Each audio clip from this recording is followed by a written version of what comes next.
Good morning, everyone. So, today we are starting with Geography, Chapter 1, and Chapter 1 is Geography as a Discipline. So, before moving on to the details of the chapter, if we talk about geography, we have already studied it many times in our earlier classes. But at that time, it was part of one main subject, which was social science. Now we will study geography as an independent subject. Okay, so now when we want to learn more about geography or we want to study geography as an independent subject, इसमें सबसे ज्यादा हम लोग या main चीज क्या पढ़ेंगे? एक तो पढ़ेंगे physical environment of the earth. Physical environment का क्या मतलब है? यहाँ पे फिजिकल एनवायरनमेंट मतलब कैसा अपने को एनवायरनमेंट दिखता है, लैंड फॉर्म्स कैसी है, कहाँ पे बहुत ज्यादा गर्मी है, कहाँ पे बहुत ज्यादा ठंड है, किस टाइप की एरिया में क्या एनवायरनमेंट है, ये सारा हमारा फिजिकल एनवायरनमेंट में आ जाता है। इसके साथ ही हम कनेक्ट करेंगे ह्यूमन एक्टिविटीज को।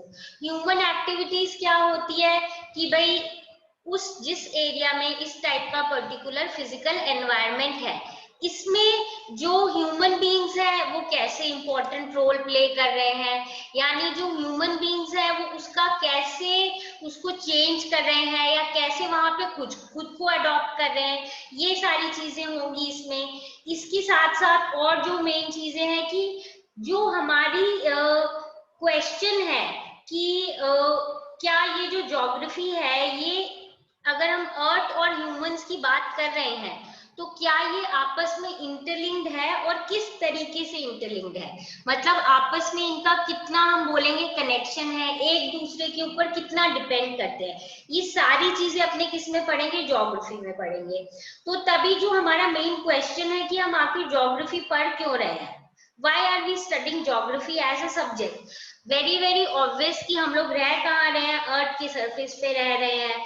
हमारी जो लाइफ्स हैं वो ऑब्वियसली इफेक्ट होती है किससे? हमारी सराउंडिंग से। हम किस तरीके से रहते हैं, किस तरीके से सराउंडिंग में अडेप्ट करते हैं, वो सारी चीजें जो है वो ही हमें अपने आप को मतलब हमें ज्योग्राफी जो है क्लियरली समझाएगी।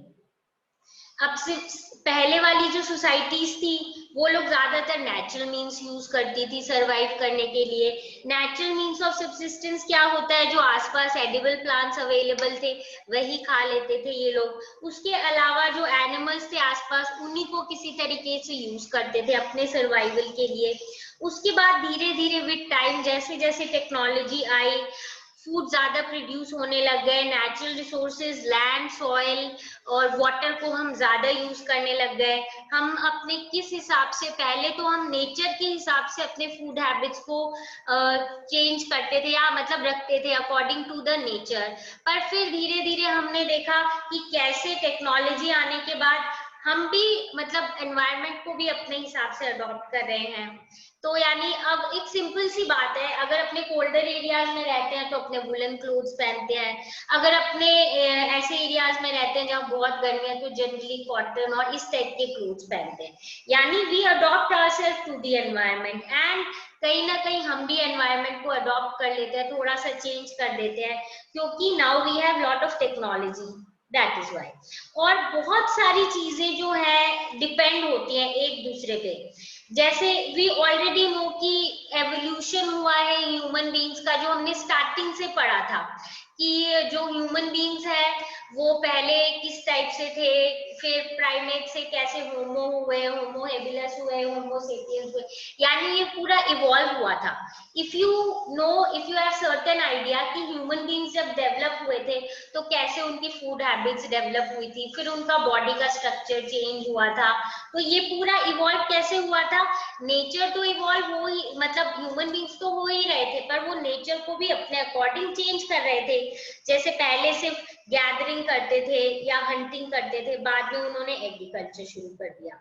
तो जो ज्योग्राफी है ना वो अपने को ऐसे सोर्सेस देती है जिससे अपने जो डाइवर्सिटी एग्जिस्ट करती है और कैसे लोग उसमें इवॉल्व हुए हैं और उस चीज का पूरा इन्वेस्टिगेशन टाइम को और स्पेस के बीच में, मतलब कौन से एरिया में क्या क्या चेंजेस हुए हैं और किस किस टाइम पे क्या चेंजेस हुए हैं, ये सारे के सारे अच्छे से जिनके बारे में पढ़ने के लिए या अच्छे से इनके बारे में समझने का जो सारा एस्पेक्ट है, वो सारा का सारा हमें कहाँ से पता चलता है, ज्योग्राफी से। और ज्योग्राफी हमें हेल्प करती है, बहुत सारी चीजों में हेल्प करती है, because we live on earth, we should know many things about earth. तो कैसे हम अर्थ के बारे में पढ़ते हैं, हमने कैसे एक चीज बनाई ग्लोब, कि इस ग्लोब से हम अर्थ के बारे में पढ़ेंगे, कैसे उस अर्थ को हमने एक, मतलब ग्लोब तो पहले स्फेरिकल है, उसको कैसे हमने एक फ्लैट मैप पे बनाना शुरू किया, कैसे हमारी साइंटिफिक टेक्नोलॉजी चेंज हुई, कंप्यूटर कार्टोग्राफी मतलब मैप बनाने का जो स्किल है, और ग्राफिक इंफॉर्मेशन सिस्टम, जिससे हम पूरी ज्योग्राफी को अच्छे से क्या कर सकते हैं, पढ़ सकते हैं।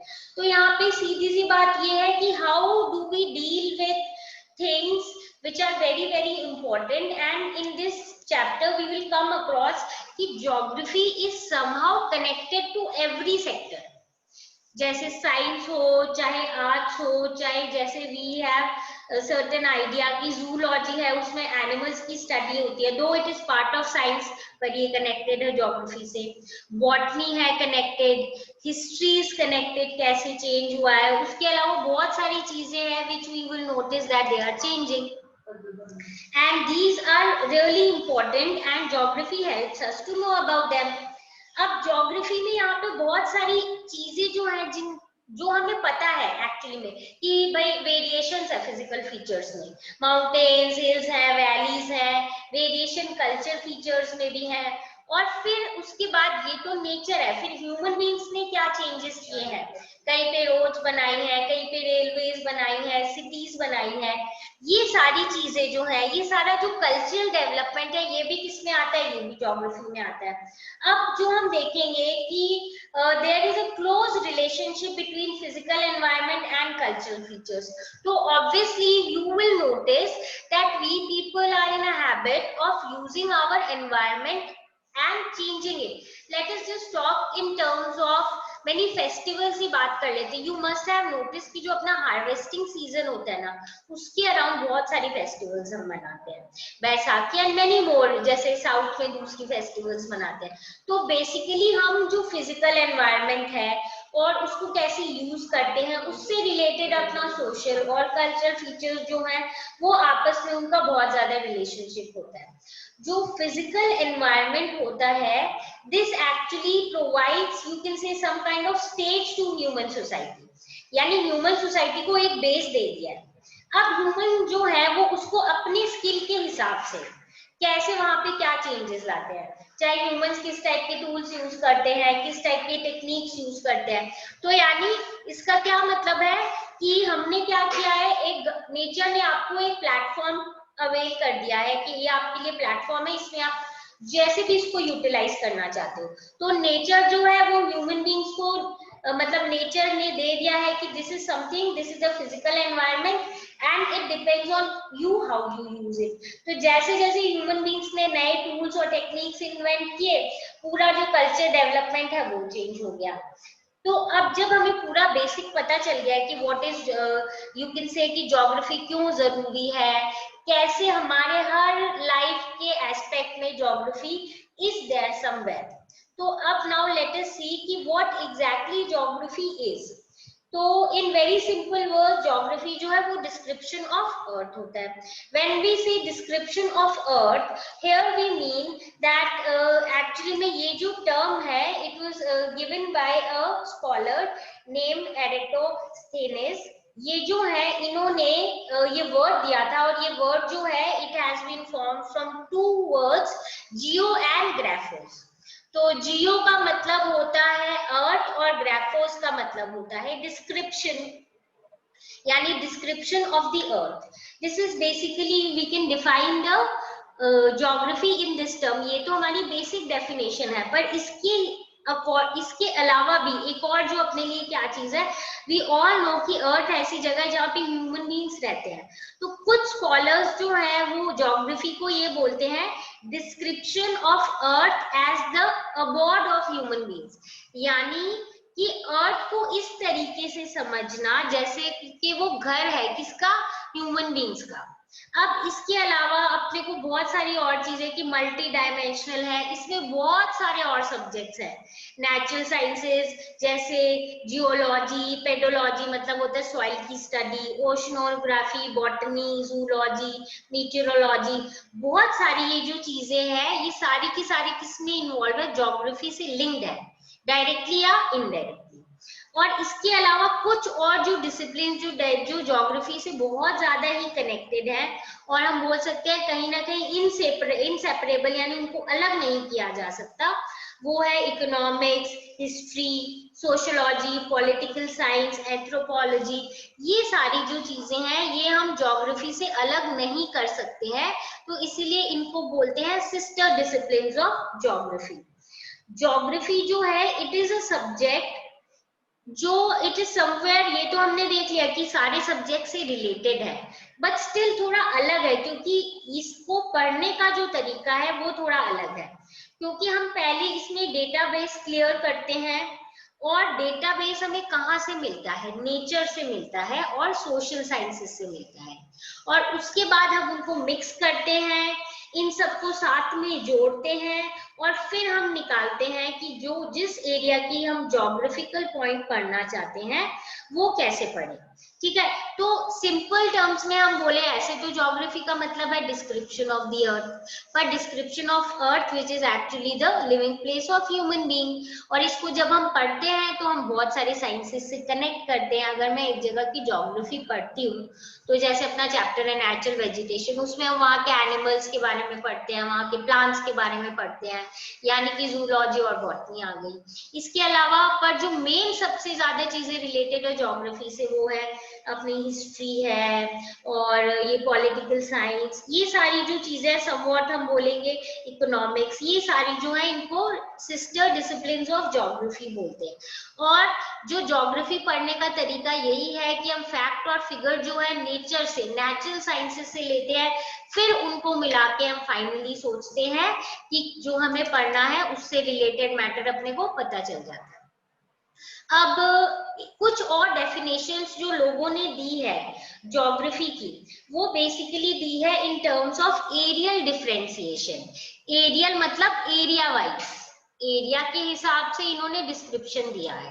अब ये जो एरियल डिस्क्रिप्शन है ये लॉजिकल है, क्योंकि जो ज्योग्राफिकल फिनोमिना है ना वो सिमिलर होते हैं और कभी कभी बहुत ज्यादा डिफरेंट भी होते हैं जगह जगह के हिसाब से। हमें पता है सेम जो टेम्परेचर या जो कंडीशन यहाँ पे है उससे हम अलग टाइप से डील करेंगे as compare to the same kind of climate etcetera in some other area, और हो सकता है जो यहाँ पे है वो कहीं और पे है, उस वैसी कंडीशन है ही नहीं। यानी बहुत सारी सिमिलैरिटीज तो है पर बहुत सारी डिससिमिलैरिटीज भी हैं, तो हम सारे एरिया को एक मान के नहीं कर सकते इस चीज की स्टडी, इसीलिए हम एरियल डिफरेंशिएशन के हिसाब से करते हैं। एरियल डिफरेंशिएशन मतलब एरिया के डिफरेंसेस के हिसाब से करते हैं। और एक और जो हम देखेंगे डिस्क्रिप्शन या जो डेफिनेशन होती है ज्योग्राफी की, वो होती है कॉज और इफेक्ट। यानी हम पहले देखते हैं अगर कोई फिनोमिना हुआ है अर्थ सरफेस के ऊपर तो सबसे पहले उसका कॉज देखते हैं कि ऐसा क्यों हुआ है, फिर उसके इफेक्ट्स भी देखते हैं कि ये ऐसा होने के बाद उसका रिजल्ट क्या हुआ। इसमें हम ह्यूमन इंटरेक्शन भी बहुत जरूरी है, बिकॉज जैसे इन्होंने एक एग्जांपल दिया है कि अब क्रॉपिंग पैटर्न जो है रीजन टू रीजन वेरी करता है, ऑब्वियसली उसमें हम ये सारी चीजें देखते हैं कि वहां की सॉइल कैसा है, क्लाइमेट कैसी है, पर इसके साथ साथ हम डिमांड भी देखते हैं कि जो डिमांड है मार्केट की वो क्या है, उसके हिसाब से वही पर्टिकुलर क्रॉप क्या किया जाता है, ग्रो किया जाता है। एक और चीज है कि जो फार्मर उसमें काम कर रहा है उसकी कैपेसिटी क्या है, वो कितना इन्वेस्ट कर सकता है, उसके हिसाब से भी वो क्रॉप को ग्रो करता है। यानी हम बोल सकते हैं कि ज्योग्राफी जो है एक तरीके से casual relationship between more than one phenomena, यानी एक से ज्यादा चीजों का साथ में मिलके जब हम पढ़ाई करते हैं या उनका बीच का कनेक्शन समझने की कोशिश करते हैं, then it is called as the geography or the study of geography. So अब ये that means हम basically अगर देखें कि ज्योग्राफी जो है, ज्योग्राफी बहुत टाइप की स्टडीज से इंक्लूडिंग है। इसको हम एरियल डिफरेंशिएशन बोल देते हैं, डिस्क्रिप्शन ऑफ अर्थ बोल देते हैं, इफेक्ट ऑफ कॉज एंड मतलब cause and effect, nature and human interaction, यानी बहुत सारी चीजें हैं। और हम ज्योग्राफी को पढ़ते जो है, एक और जो इम्पोर्टेंट पॉइंट है रिगार्डिंग ज्योग्राफी, इट इज कि ये स्टैटिक नहीं है। स्टैटिक मतलब सेम नहीं है, इट इज एवर चेंजिंग, जिसके लिए हम यूज करते हैं term dynamic. Now it is dynamic because many things on the earth are changing, not only on the earth but inside the earth. वो तो नेचुरल फिनोमिना है, बट इसके साथ साथ जो ह्यूमन बीइंग्स भी करते हैं चेंजेस अर्थ के ऊपर, वो उसके कारण भी अर्थ में बहुत ज्यादा चेंजेस आते हैं। तो इसीलिए ज्योग्राफी कहीं ना कहीं it is a dynamic subject, because वो चेंज होता रहेगा and you will have to keep on studying it with time to time. इसके लिए एक सिंपल एग्जांपल जैसे हम कर लेते हैं, is what is the relationship between man and nature। तो वैसे तो नेचुरलाइजेशन ऑफ ह्यूमंस का मतलब क्या है, इनिशियली नेचर कहीं पे अगर man is dominated by natural forces, यानी जो ह्यूमन बीइंग्स है अगर वो अपने को अडॉप्ट कर रहा है according to the natural forces, then it is you can say it is called naturalization of humans, यानी ह्यूमन बीइंग्स को नेचुरल मतलब नेचुरल यूज करें। सीधी सी बात है, जब बहुत पहले वाला टाइम था, जब टेक्नोलॉजी नहीं आई थी अपने पास, तो क्या होता था कि अपने नेचर के ऊपर ही पूरे डिपेंडेंट थे। तो मैन जो है वो नेचर के हिसाब से अडॉप्ट हुआ था, तो इसको बोला जाता है man was dominated by natural forces.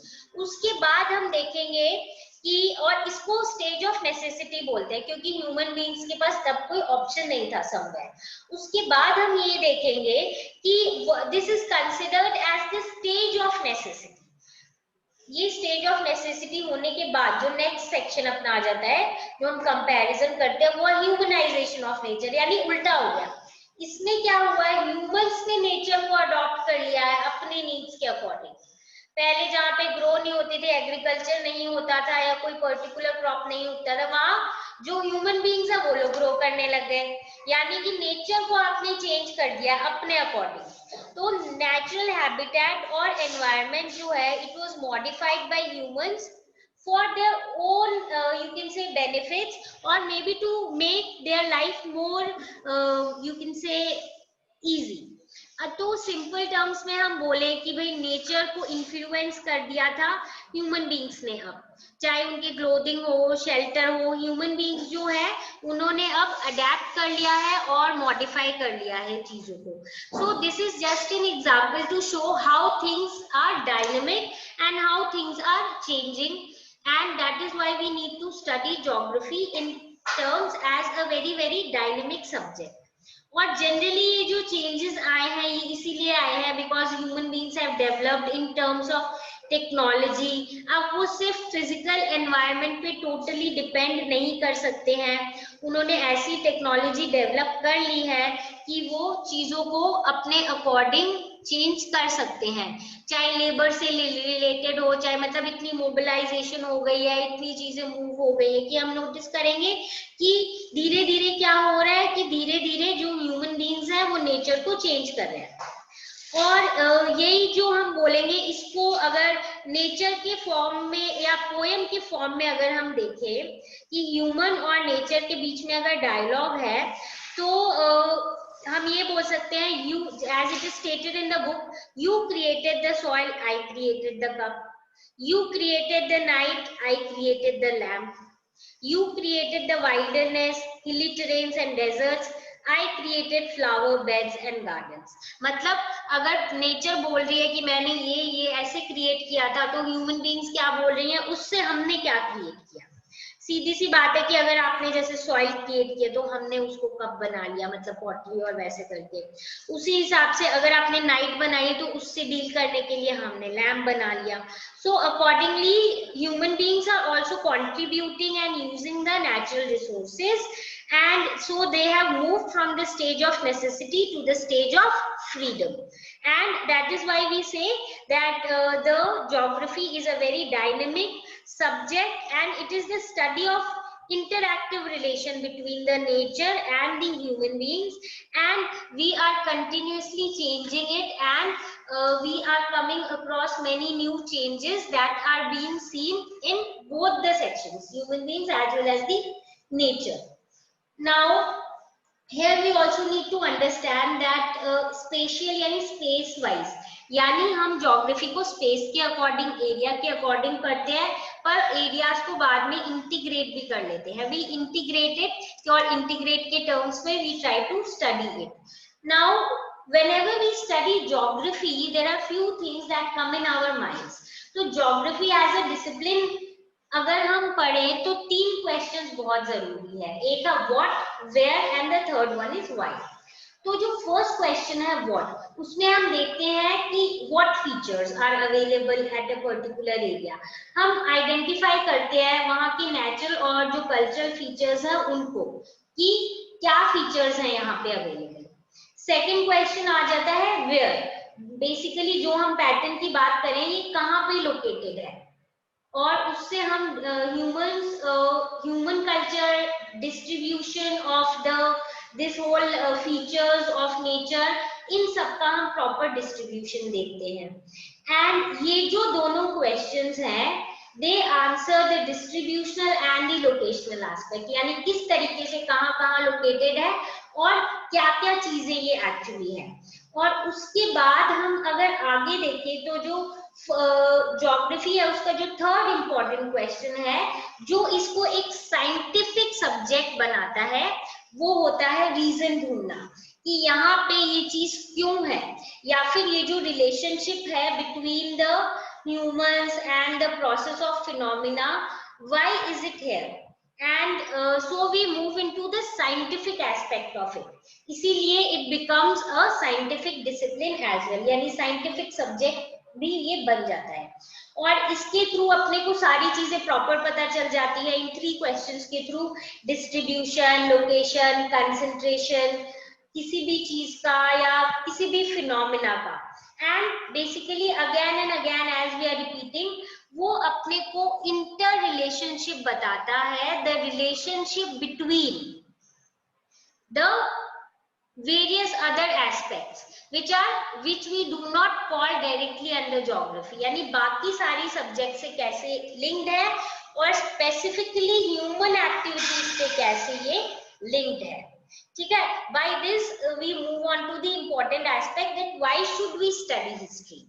And then after this we have to do that you can say move into the details of geography, कि भाई ये discipline of synthesis है क्योंकि इसमें बहुत सारे जो सब्जेक्ट्स हैं वो मिला के हम पढ़ते हैं, और किस तरीके से हम इसको पढ़ते हैं, इसकी क्या क्या ब्रांचेस होती हैं, और हम ये देखेंगे कैसे ये बाकी सारे के सारे जो स्टडीज है उनसे डायरेक्टली या इनडायरेक्टली रिलेटेड है.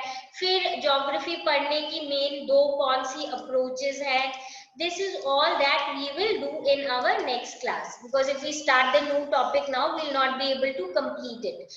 So I suppose the introductory class is clear to you. If you have any doubt, feel free to ask, but do give this portion a reading around 2.5 pages only, so that if you have any problem you can come and ask. So now meet you all tomorrow.